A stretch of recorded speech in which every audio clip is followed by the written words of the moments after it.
We begin with the momentous events Britain is living through, saying farewell to a beloved Queen and welcoming a new monarch.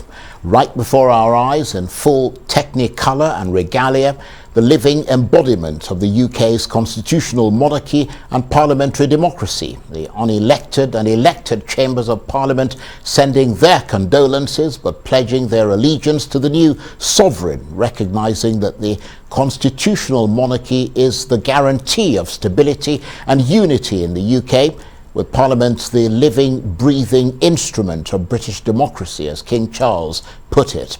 And then there is the historical link of all that to the Commonwealth and to Africa. It's clearly an evolving history, but one that is strongly linked and embodied in the weight of centuries of the continuous epic narrative of Britain and Africa.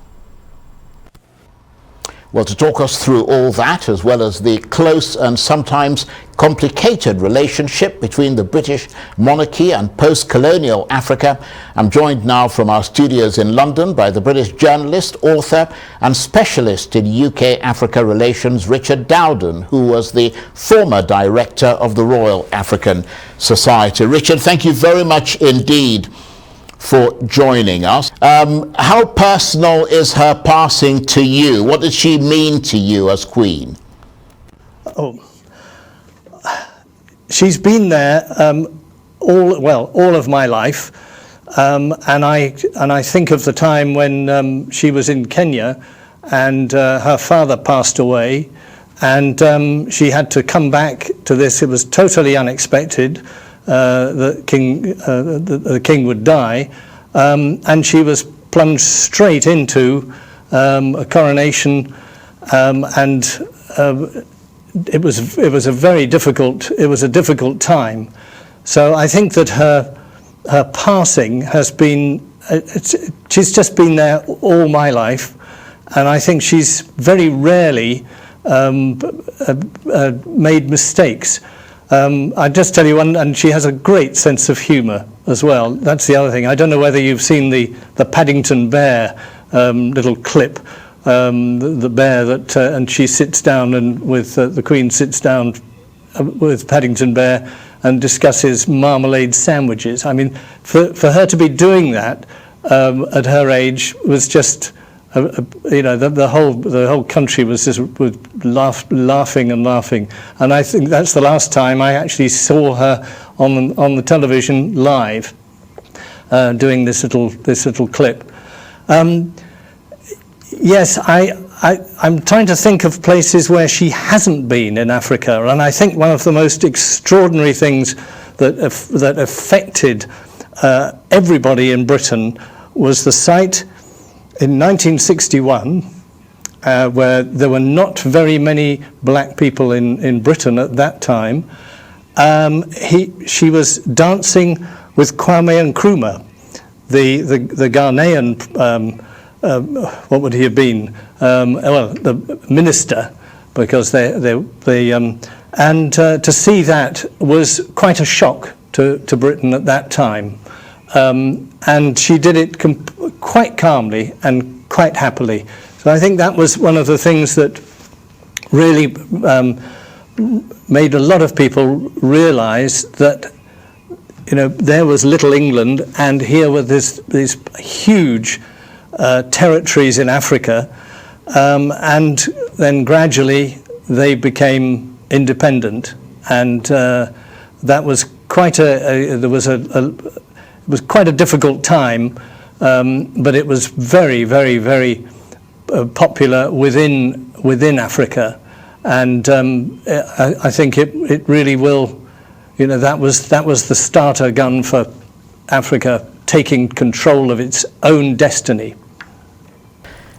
That's a very good point that you raised there, that reference to Kwame Nkrumah, because if I recall, Nkrumah was kind of leaning towards the Soviet circle, and that dance and the way she extended the diplomatic hand to Ghana helped to bring him back to the Commonwealth and to stay within the sort of the British fold. I guess the main point here with her death, Richard, is really the unravelling of one of the threads that bound Britain and the Commonwealth together. So the question must be, what is the future of the United Kingdom without Queen Elizabeth?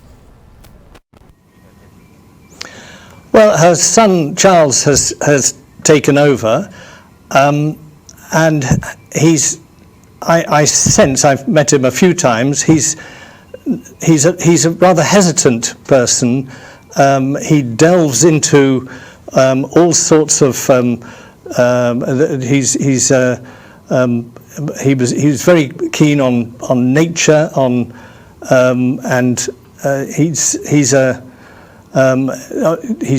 the idea of him being a military leader, and all the other kings, of course, have had a sword in their hand. I can't see Charles being anything other than a model, in a way, of his standing up for nature, and also, I think, bringing together. I think I remember him when he was a child, and he was sent by his father, the Duke of Edinburgh, to a very, very tough school, where he was very unhappy and very unconfident. But I've seen him over the years get more and more confident, and I think that is he will grow into this job. Yes, well, I suppose most people would probably agree with that analysis. But let's return to your area of expertise, which is to some extent UK-Africa relations. You mentioned the Queen visiting more than 20 African countries, including Nigeria, during her reign, which of course saw the British Empire come to an end and the sweep of independence across the continent. How close and complicated has the relationship between the British monarchy and post-colonial Africa been since then? I think it's been. Yes, I think it's developed, and of course the big guys, the Ghana, Nigeria, South Africa, which was a very, very big problem for Britain when there was apartheid, and it was cut out of everything until it gave up apartheid, and that was that was a great moment, and it was very clear that certainly Britain and the Queen would never have gone there. She would have not go to any of those countries like that, but supported very strongly the more successful and more democratic government than it might have been. I think there were places which were difficult, and the great heart of Africa, the Congo, had a terrible war.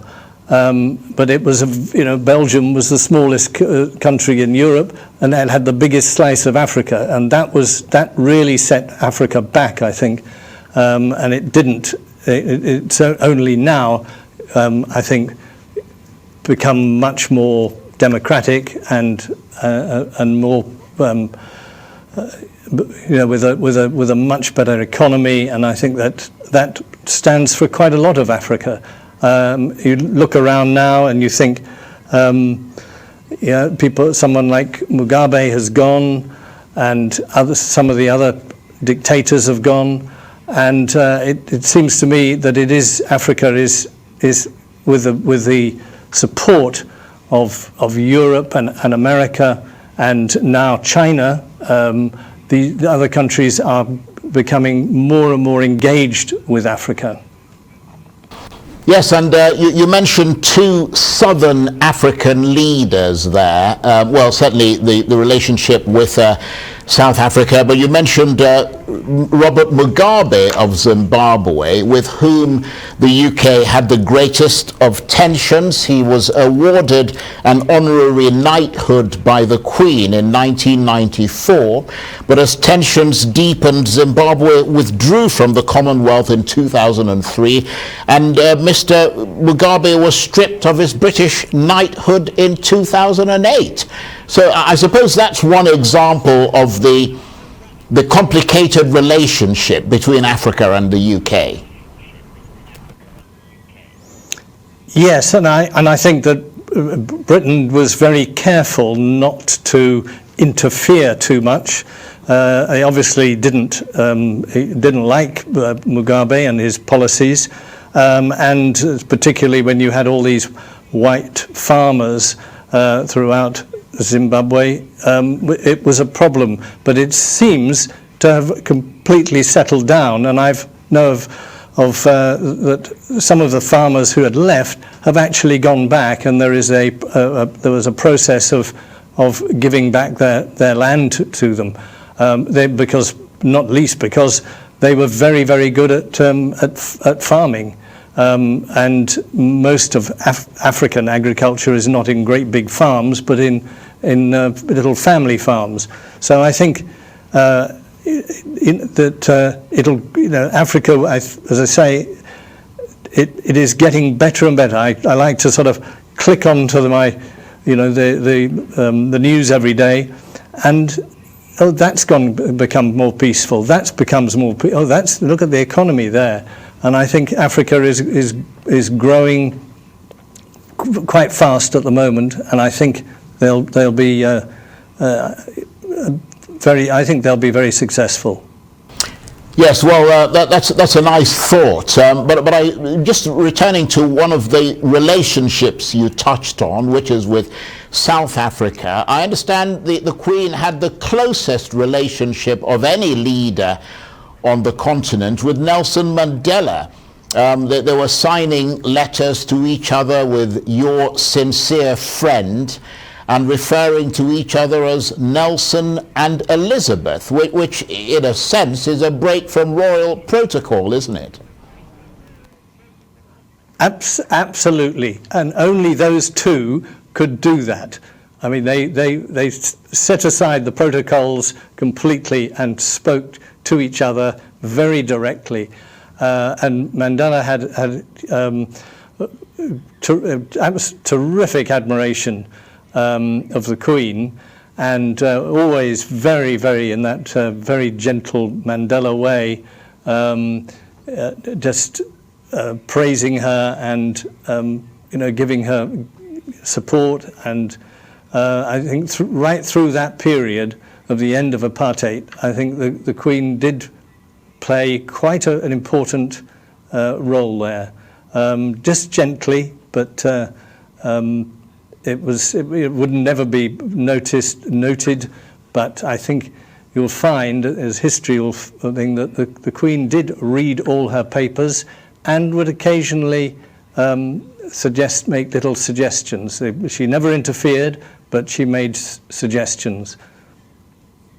Absolutely, I've heard that as well, and over the years, Richard, I mean, we could see the Queen becoming reasonably, I suppose, expediently close to African leaders who'd been figureheads of the decolonization movement, the likes of, you mentioned, Kwame Nkrumah, Julius Nyerere, even Nnamdi Azikiwe of Nigeria, etc., in spite of some of them, like Nyerere, being later on openly anti-British and anti-European. But they were also, I suppose, regarded as stabilizing forces in an increasingly turbulent African region, weren't they? Yes, are you referring to Tanzania in particular, or other countries as well? Tanzania stands out, doesn't it, as becoming increasingly anti-British and anti-European as time went on. Yes, I think Nyerere had his great leveling up process and all the land was just taken, and it was a socialist, a strongly socialist process. Sadly, I mean, I was, when I was young, I was a socialist, but I could see that in Tanzania, it just wasn't going to work, because the people who had the land were carefully looking after it, and once it became common property, it got neglected, and I saw it change from being a country that was on the rise to one that was just falling apart, and gradually, and it took a long time to get that back. And then you have in Uganda, the country that I know best, had really difficult problems between northerners and southerners, and there was a series of coups, and Idi Amin will remember, who had, by the way, been honoured by the Queen. And he then decided that he didn't like the British after all, and that really made life very, very difficult. I was there when it happened, when Idi Amin was in power, and was, should I get on the next plane out? And I stayed on, but I could see that when the Tanzanians came over the border, their armies came over, and I was quite near that border. I decided it was time to go, and it's taken a lot. You just realise now that after all that build-up of Uganda, it just fell apart. It was very, very sad, and then the Asians were all kicked out and came to Britain, and have flourished here in Britain, because they were all, most of them were shopkeepers. And all the row of shops that are round the corner are all Ugandan Asians. So it was a bit of he was doing a service to Britain, but they lost that whole layer of people who knew how to buy and sell and run businesses, and that took Uganda back a long way. It was when I went back, it was not great. Well, Richard, I want to thank you very much indeed for taking us through the history and, of course, the sometimes complicated relationship between the British monarchy and post-colonial Africa. And that is, of course, the British journalist, author and specialist in UK-Africa relations, Richard Dowden, who was the former director of the Royal African Society.